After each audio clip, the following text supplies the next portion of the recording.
देले बाड़ू हमारा प्यार के, दिल से निकाल दिहल दिल के हकदार के।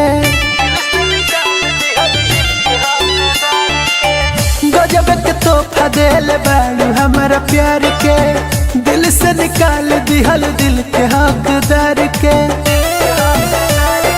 तू भले नफरत करा करे जहाँ मरा तो प्यार करही के बाद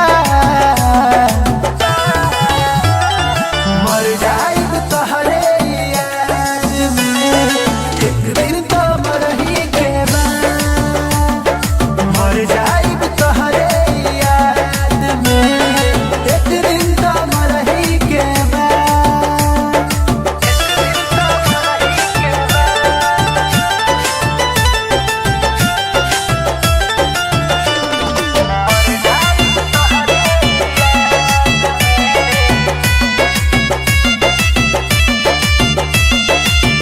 दोसर के हो गईल हमर सोझा जान हो, हमसे ढवाई ना गम के बोझा जान हो।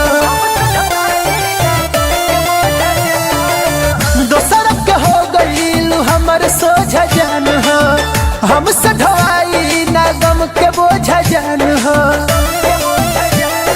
तोहरा तो पियवा के सेनुर लगा के गली में अब चढ़ही के बाद मर जाएब तोहरे याद में, एक दिन तो मरही के बाद मर जाएब तोहरे याद में, एक दिन तो मरही के बाद।